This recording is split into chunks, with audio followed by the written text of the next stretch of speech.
This Monday,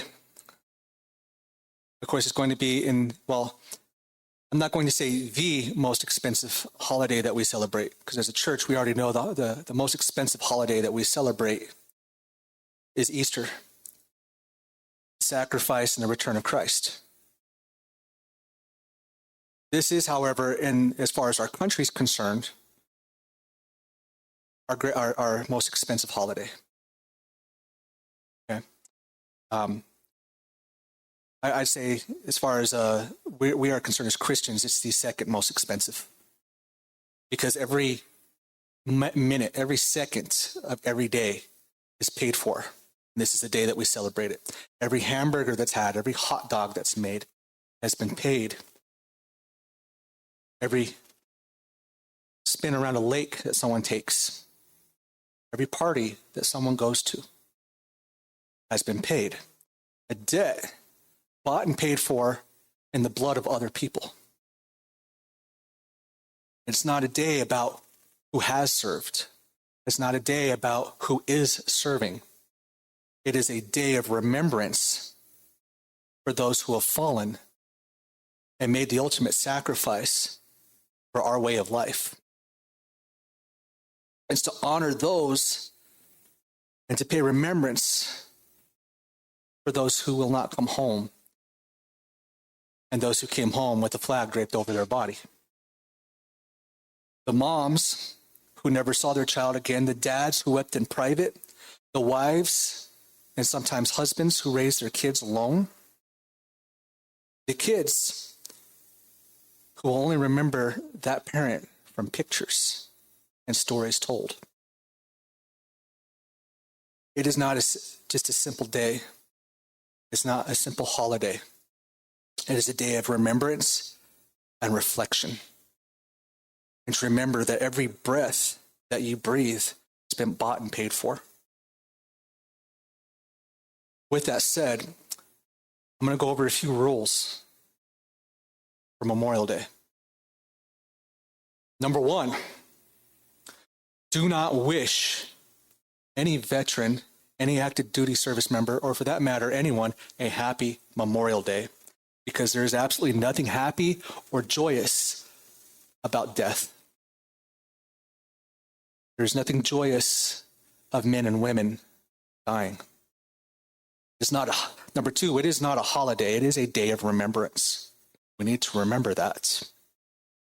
Number three, if you need to refresh yourself on the true meaning or pay honor, or you want to teach your young ones, the next generation, about the meaning of this day, visit a national cemetery. Visit the VA. Visit with veterans. You find a recruiter, visit with them. Go to a veterans park. We usually have ceremonies there. I know the big one off of Louisiana will definitely have something going. Number four, don't talk to any veteran or any service member about how great any one political power is, how great any one celebrity is. Instead, honor those that came before.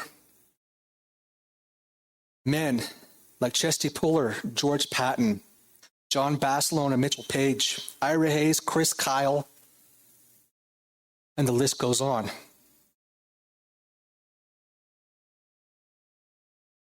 Matter of fact, someone who sacrificed his entire life to service and community will be laid to rest up in Santa Fe at the National Cemetery this Tuesday. Anthony Robin, with full military and law enforcement honors. That's someone to talk about. Attend a bell ceremony.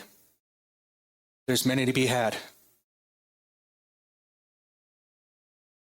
Number five, don't tell me or any other veteran or active duty service member we don't know what we're talking about, because we've carried that weight. We all know what it is to carry that weight, and many times carry that body before it's even draped with a flag. We've carried the burden many times and for many years for warriors who will not come home or who will not return to their families. We remember those who now stand a post before God. Number 6, say a prayer and say another. Not for the fallen, but for their family and friends and their communities, those who loved them and those who knew them. Because for many, they're still looking for peace, comfort, and solace. And the only way for them to find it is in Jesus. So pray. Number 7, remember the fallen for all the good that they did and for the sacrifices made. And finally, if you know a veteran, especially one who's hurting, reach out to them and let them know that you're there for them, that they have a safe place with you, because we lose far too many to the 22 a day. While physically they may be here, mentally they're still on that battlefield. And it's their memory that we also honor on these days. So instead of happy Memorial Day, I pray for everyone to have a grateful Memorial Day and to keep that at heart.